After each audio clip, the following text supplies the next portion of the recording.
Ah, Brigands. What's not to love about a bunch of murdering, pillaging slave traders? Aside from the murdering, the pillaging, and the slave trading.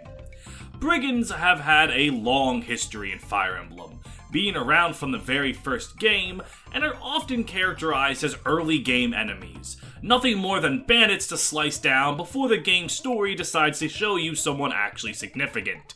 But that doesn't mean they haven't had an interesting history in both player and enemy hands alike.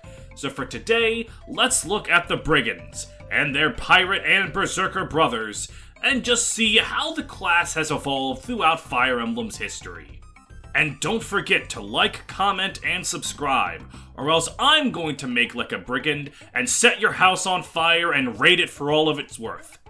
Especially if you got fruit snacks. You got some Welch's? I'm coming for you.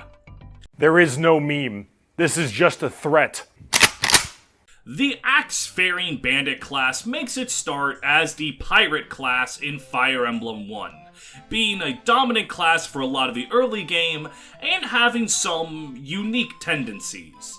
There's no Berserker yet, so they don't actually promote, and in order to showcase that they're pirates, and therefore skilled at naval combat, they can just walk on water. No, they don't get into a boat or anything, they just walk on water.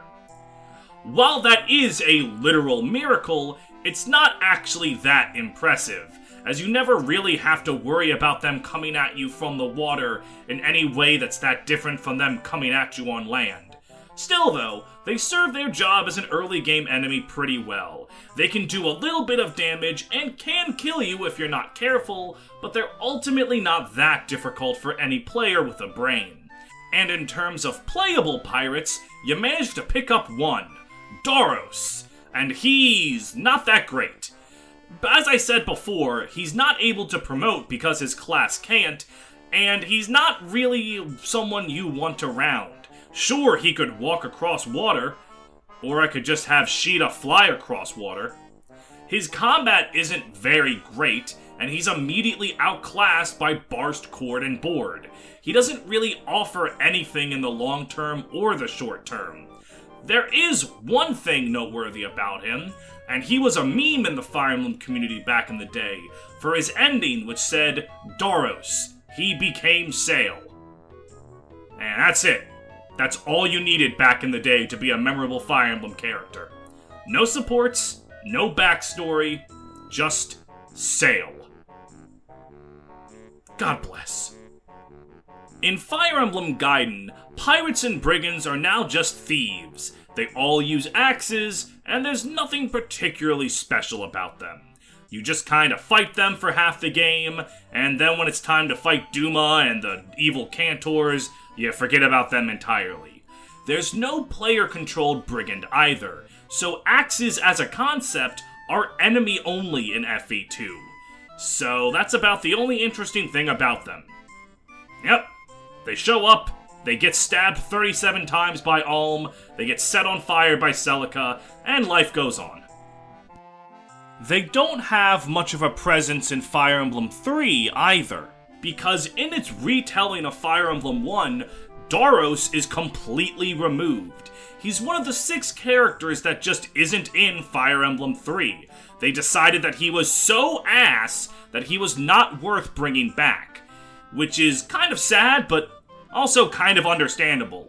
Like I said, he was immediately outclassed by Board, Cord, and Barst, so why not just give you Board, Cord, and Barst? He doesn't really do anything, so he's gone now. Change the world. My final message. Goodbye.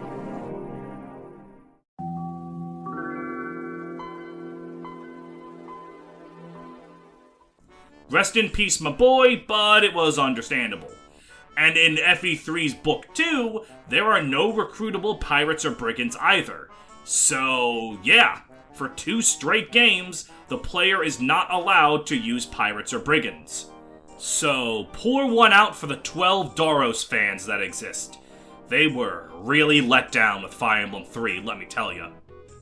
And Fire Emblem 4 is not much better on the player brigand and pirate front, but at the very least, there's something more interesting to them mechanically. In Fire Emblem 4, they take over the duty of destroying villages, which used to belong to the Thief class. Now, if an enemy brigand gets up to a village, he starts attacking it, and if it's destroyed, you lose out on whatever goodie you would have acquired from there. And this would be Brigands' jobs in the franchise going forward. They act as an anti-turtle incentive, basically meaning they exist to stop you from just moving 2 tiles at a time and never taking risks. So they're very good for the game design of the series from this point onward, but still, you can't get a playable one, so damn. However, I do really like in Fire Emblem 4 how they destroy villages, because if they get to one, they don't destroy it instantly. Every turn they're attacking a village, you lose less gold from that village, but as long as you can keep even one house still standing, you can get whatever goodie from there they were going to give. So it gives the player a need to rush to the village, but not so overwhelming that it feels like it's impossible. I really like how villages are handled in FE4. Moving on to Fire Emblem 5, Brigands return as a playable class, and their promotion is actually kind of interesting for people that are only used to the newer games, as Brigands promote into Warriors, something normally associated with the Fighter class, and Fighters promote into Heroes, something normally considered part of the Mercenary class, which is neat. In terms of playable Mountain Bandits, you have 2, the pre-promoted warrior Dagdar and his partner Marty, both of whom appear on Chapter 1 of the game. Dagdar is one of FE5's best units. His stats don't look that impressive on paper, but he interacts with the mechanics of FE5 in such a way that he ends up being vital. A big part of FE5 is capturing enemies to fund your army, and in order to capture enemies, you need to be able to have higher constitution than them, which Dagdar has a very impressive con stat from the start, so he can capture almost any early game enemy and help your other units get new weapons. He also has a very high base HP stat, which means he does not interact with the game's fatigue system very much at all, allowing him to be a consistent presence in your army that a lot of units can't stand up to.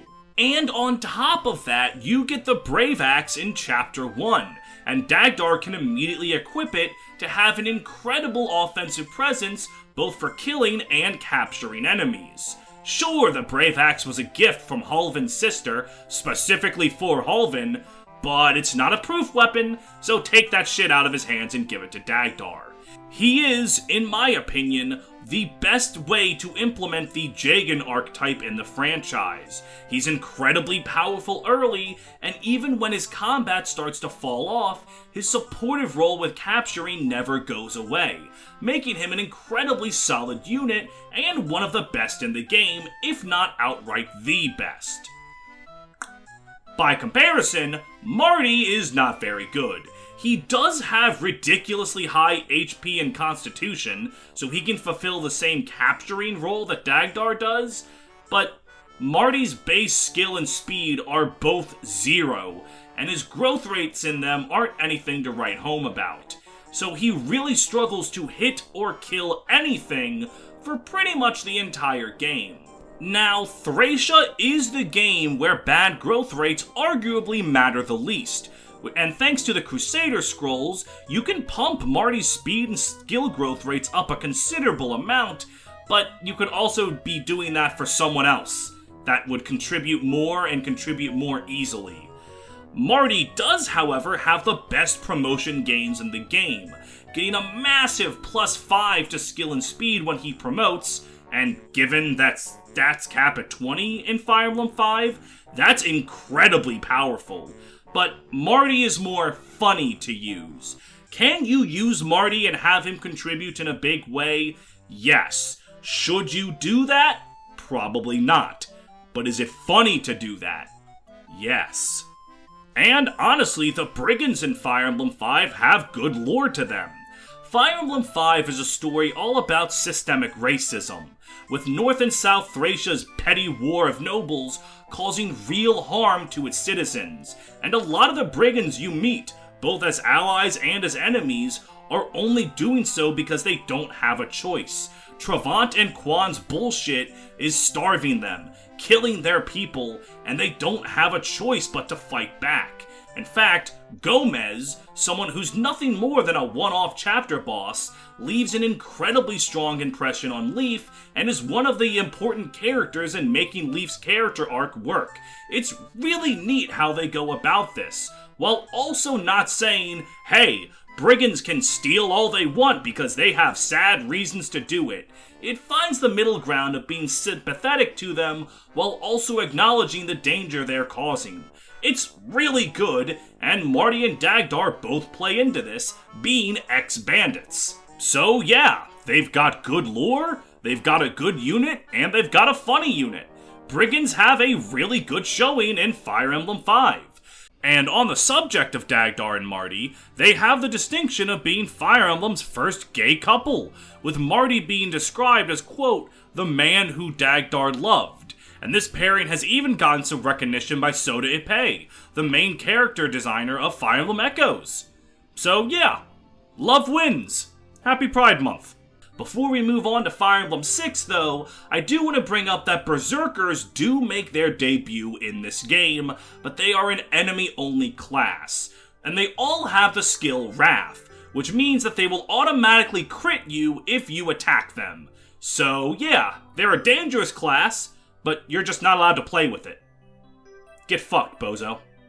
Moving on to Fire Emblem 6, Brigands, Pirates, and Berserkers finally become a bit more standardized, with Brigands being a bulky axe class that can walk over mountains, Pirates being a bulky axe class that can walk over water, and both of them promoting into Berserker, who is now the certified promotion for Pirates and Brigands. And in keeping with the idea of Berserkers being a critical hit class from Fire Emblem 5, in Fire Emblem 6, all Berserkers have an extra 30% added on to their critical hit chance, which is massive. If one of these guys has a killer axe, you're almost guaranteed to be killed in a single shot, which makes them very deadly as an enemy and very deadly as an ally. So yeah, it's a good showing for the class just on the outline of it, but that doesn't matter if the units that are of that class aren't any good, and Fire Emblem 6 gives you 3 of them.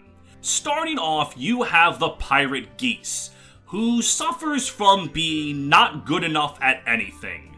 Geese is one of those units that doesn't have a single good or bad stat. He is decisively okay across the board, and Fire Emblem really doesn't like those kind of units. Because yeah, Geese is pretty tanky, but you could just put a unit who's actually beefy up front instead. Yeah, Geese can do decent damage, but you could also just put someone who does damage on your team instead.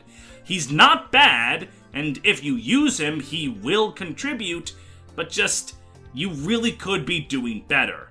But honestly, decent isn't terrible, so I guess we'll take it. Plus, he has luxurious hair. Like, how can you have a problem with Geese? Gonzalez, meanwhile, is much more focused on certain things. He has incredible offenses and incredible health, being able to be really bulky and just decimate anything with good strength and speed growths.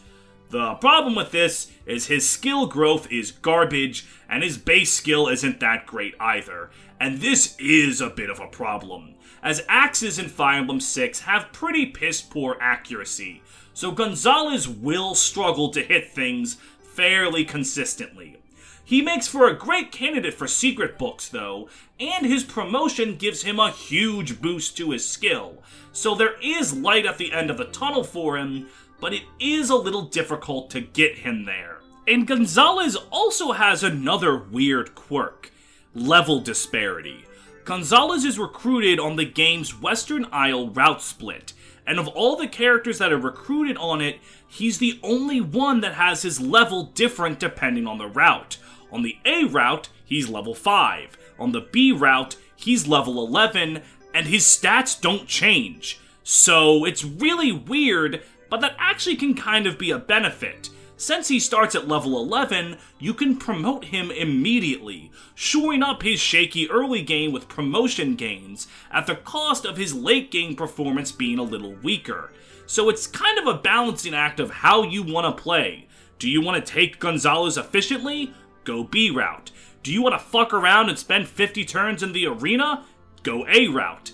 It's neat that it's like this, but I'm wondering why it's like this for only him. And the last Berserker of the bunch is Garrett, who is a certifiable A-tier filler unit. He can do his job very well if you put him there, but pretty much anyone you have trained up is going to be better than him. Garrett does have a purpose though for Iron Mans. If you're playing Fire Emblem and not resetting when units die, Garrett is a very good unit to have. A trained Geese and Gonzalez will probably be better than him, but if they're fucking dead, well then one Berserker is better than no Berserkers. He fulfills his role very well, and I think he deserves a shout out for that, because no one's going to remember Garrett otherwise.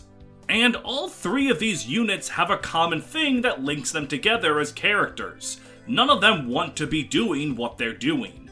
Geese just wants to be a seafaring corsair, making peaceful trades along oceanic routes, but had to turn to piratery after the war with Byrne made his trade routes unsafe. Garrett just wants to pick up a hoe and do some farming, but he had to turn to banditry after the war with Byrne made his life too dangerous.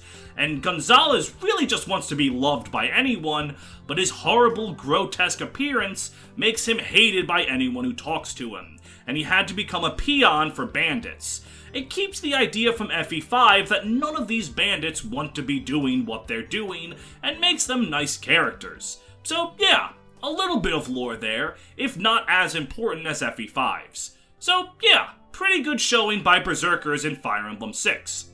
Fire Emblem 7 decides that it hates fun.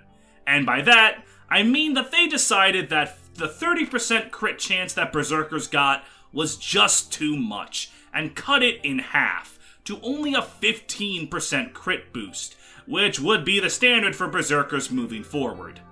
Now, as a fan of ridiculously high damage numbers, that does hurt my soul, but the class still has a solid showing in Fire Emblem 7, giving you 2 units.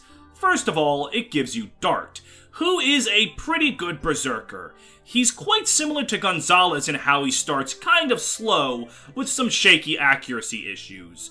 But if you give him enough levels, his solid growth rates should eventually carry him into being an absolute monster, having incredibly high bulk and damage, and capable of almost soloing maps entirely by himself.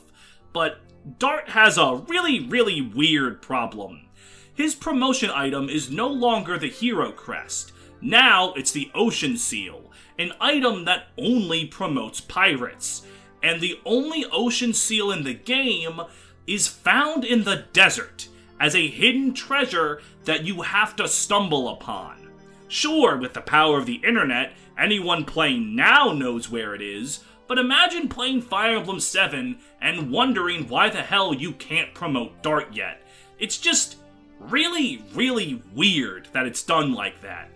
And on top of that, if you're going for a 5-star playthrough, which basically means you're doing the ranked run, you can't promote Dart. The Ocean Seal, for whatever reason, is worth 50,000 gold, a significant increase over every other item in the game. So because of this, if you want a good funds rank, you need to leave the Ocean Seal in your inventory, which means Dart can't be promoted. But that's something that only a fringe amount of players even give a shit about, but it's just a weird problem to have. Like, who has a funds rank problem as a unit? I mean, seriously. The other Berserker of Fire Emblem 7 is the pre-promote Hawkeye, who is one of the best units in the entire game. This man's bulk is massive.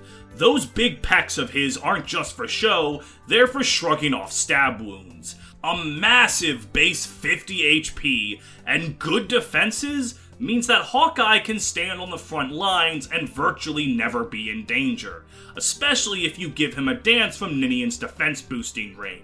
On top of that, his offense isn't much to slouch at either. Sure, his base 11 speed is a little scary, but enemies in Fire Emblem 7 really aren't that fast. So he can still kill a lot of things. And even when he's facing an enemy that he can't double, the aforementioned bulk means he still has a place on your army. And on top of this, you recruit him the same map you get the Ocean Seal. So he's immediately going to look better than Dart. He's a solid unit that should really never leave your army from the moment you get him. But I do have one question about Hawkeye. Why does he have a unique sprite? Hawkeye has unique Berserker animations and sprites that only belong to him and no one else in the Game Boy Advance games. I mean, Hawkeye is slightly more important to the plot than other characters, but not enough to get a unique sprite. Seriously, did someone just really like Hawkeye? That's fair. He's a pretty cool guy. Loving father. Seriously, why the fuck does he have a unique sprite? What is it with you? I just think they're neat. Moving on to Sacred Stones, there are 2 potential Berserker units you can get. You can have Ross become a pirate into a Berserker, and Dozla, who just is a Berserker. Now, it should be noted that Ross is constantly talking about being a warrior like his father. So very clearly, he's meant to be a warrior. So he should be discussed in a video about fighters and warriors. Anyways, everyone always makes Ross a pirate, and he can do pretty well. In terms of efficiency, he shows up just early enough that you can kind of maybe sort of consider giving him some levels, but he's mostly suited for casual players, who love to watch a little baby grow up into something strong enough to kill Satan in one hit. Ross, if trained, is certainly capable. He'll have great damage, great bulk, and will be one of the best units in your army. Though his speed stat is going to be a killer. It can very easily get completely screwed over and he can't double anything, or it can level up just fine and Ross is going to solo everything. It's very fringe, but it's close enough to being consistent that I think Ross gets a pass. He's pretty good if you use him. Dozla, meanwhile, is really weird. He's kind of like Hawkeye, if Hawkeye was just worse at everything he did. Dozla's bulky-ish, he has good strength-ish. His real problem is his pathetic base 9 speed. Granted, enemies in Sacred Stones are not very fast, but they're not that slow. Dozla will have a lot of trouble consistently doubling and killing any enemies. On top of that, Dussel exists, and if you want to have a relatively slow but bulky and powerful axe user, Dussel does all of that way better. Because of the relatively low power level of Sacred Stone's enemies, you can still deploy Dozla, and he can still probably work. Like, if Ross and Dussel both died in some kind of tragic nuclear explosion, and Dozla was your only main axe user left, I guess you could deploy him and he'd probably be okay. It's just, you have to find an excuse to use Dozla. You don't just use him naturally. But, the Ocean Seal is no longer a cryptic item to obtain. Now it's pretty easy to find on both of the game's routes. And it only promotes pirates and thieves, and your thief doesn't really care about being promoted, so you don't gotta worry about that anymore. That's a plus. The Tellius games don't change the formula for Brigands and Berserkers in any meaningful way. They largely do the exact same thing they've been doing the 3 Game Boy Advance games. So the only thing to talk about is the unit you get of that class. Unit. Singular. You don't get any pirates, but you do get the pre-promoted Berserker Largo. And Largo is pretty damn solid at what he does. A lot of HP, but poor defenses, meaning that he's not as bulky as he looks, and good offenses. He's basically an X-Plowed. Probably as loud as one too. Largo is a solid filler unit, kind of like Garrett, but a little better. He'll do what you want him to do really well, and when you get him, the immediate next 2 maps are good for him. as they have a nerf to cavalry on the map right after he joins, so an infantry unit like him's pretty good to have around. And then Clash lets you deploy half the population of China, so you might as well throw Largo in there. But he doesn't really do too much outside of that. Axes are good in Path of Radiance, but by the time you get Largo, Titania, Har, Jill, Boyd, all of them should be much stronger than him. But if you're Iron Manning and don't have those guys, Largo makes a solid unit to have around. Outclassed, but far from bad. He's worth putting on there if you like him, and if you don't, you shouldn't feel too bad about leaving him on the bench. Before we get into Radiant Dawn, I want to talk about Jake and Beck from Fire Emblem 11.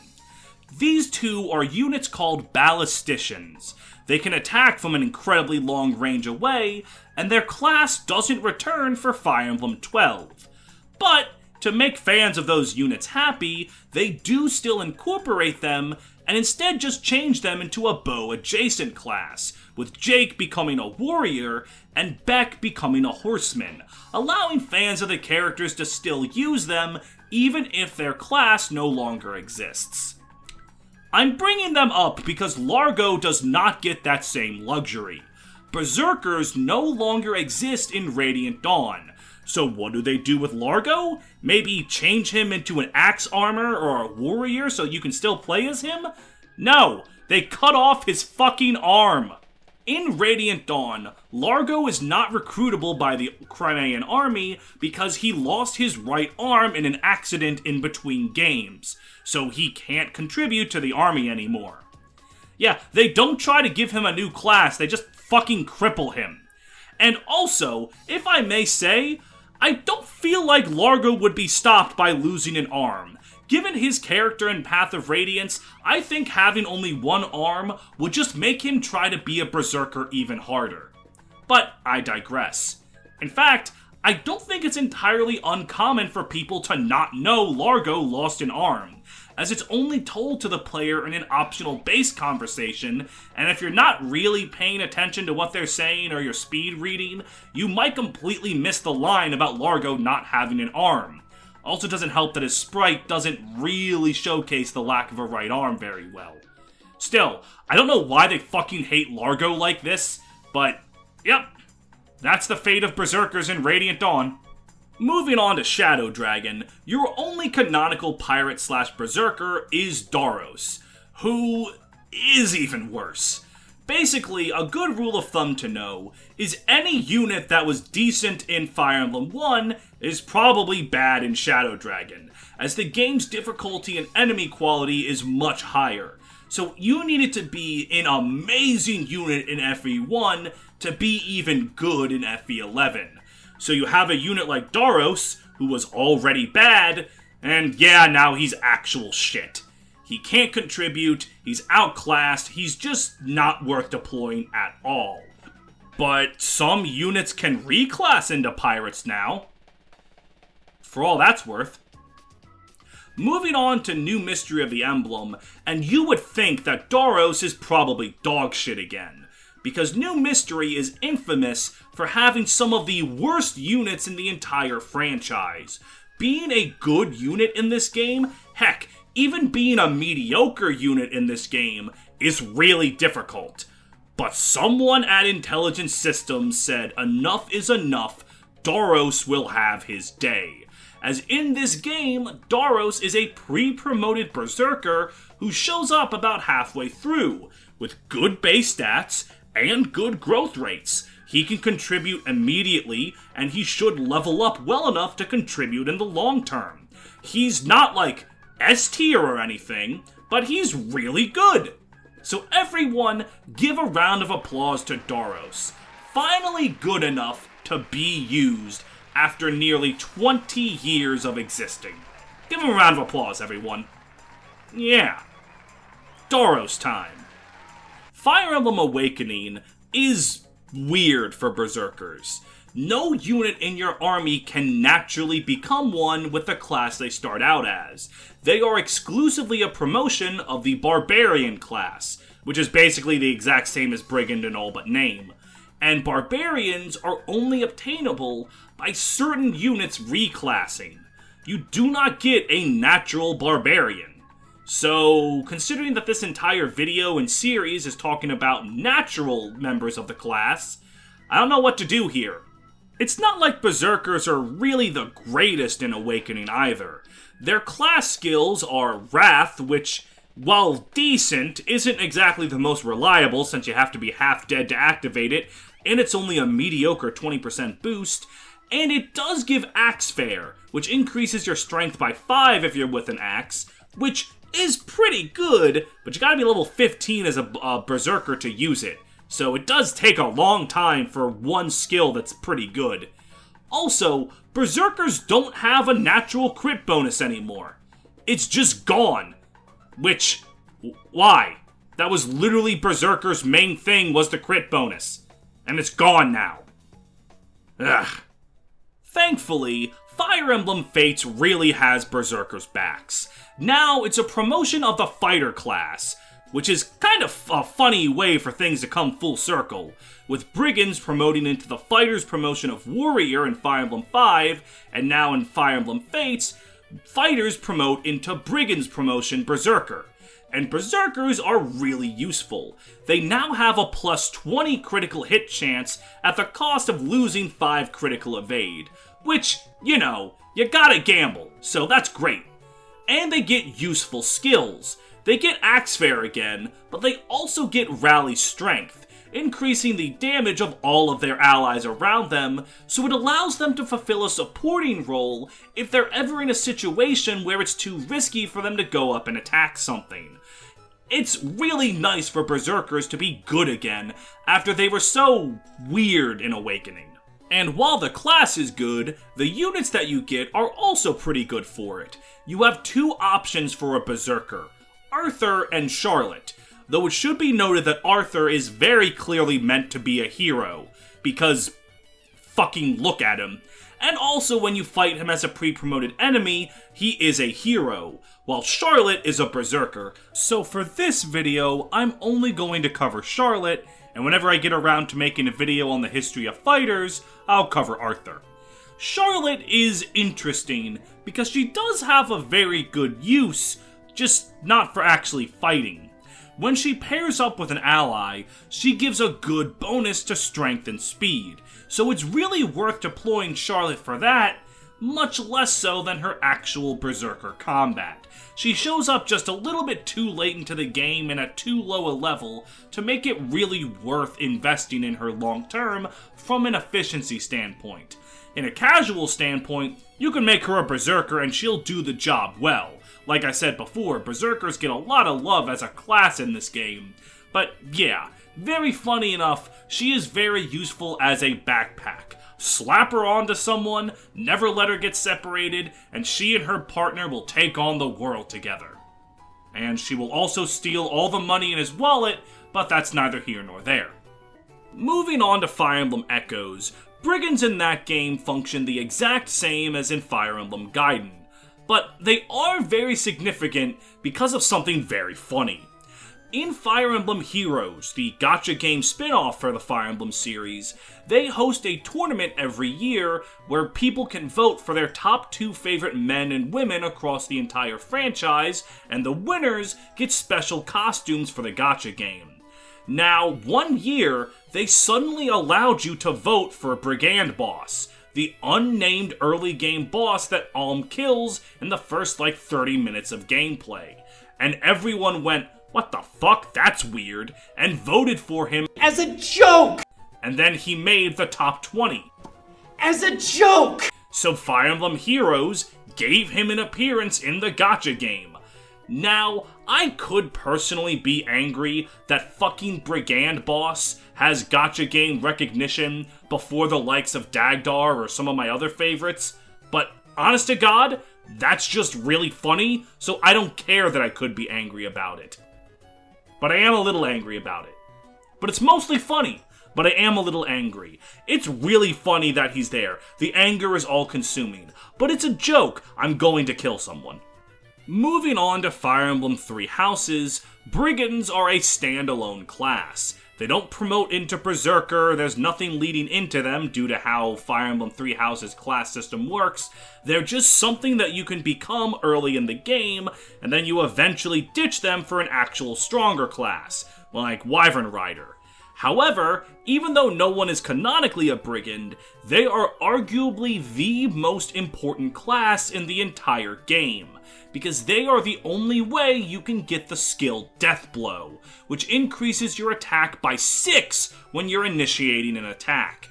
That skill is one of, if not the best in the game, so any physical unit is going to want to be a Brigand for just long enough to harness the power of the Bandit, and then ditch the class forever. So it's actually really fascinating for that alone, but again, I'm not going to discuss any units in the game because none of them are technically Brigands canonically. In fact, as this series goes on, Three Houses is going to be very difficult to cover because of its open-ended nature, but I'll just burn that bridge when I get to it. Much like Fire Emblem Fates, Fire Emblem Engage puts me in a weird position in regards to Berserkers, because they are once again a branching promotion choice for the fighter class. So do I talk about this game's fighters and Berserkers in this video, or in a video about warriors? I'm going to elect to only talking about Panette, because Bosharon and Anna both come in as fighters, and it feels more appropriate to talk to them in a warriors video. So for right now, we're just focusing on Panette. And holy fuck is Panette powerful.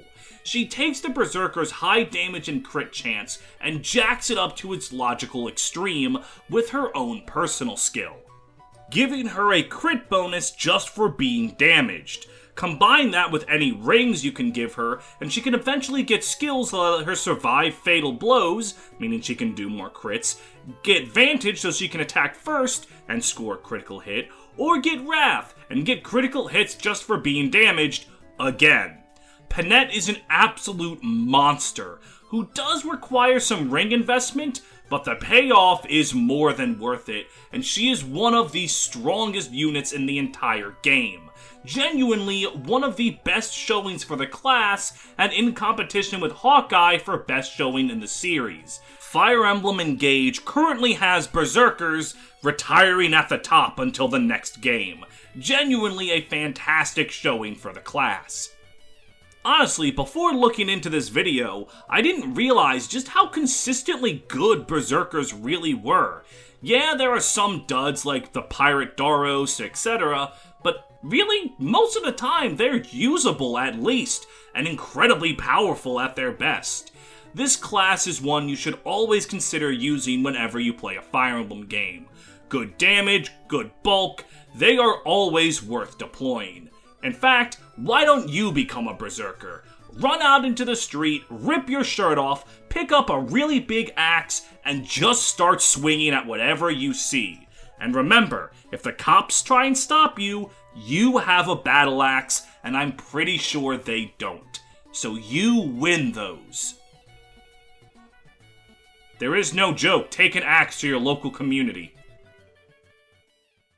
My lawyers have advised me to tell you that that last part was a joke, but I don't give a shit about the law, so I'm not going to do that.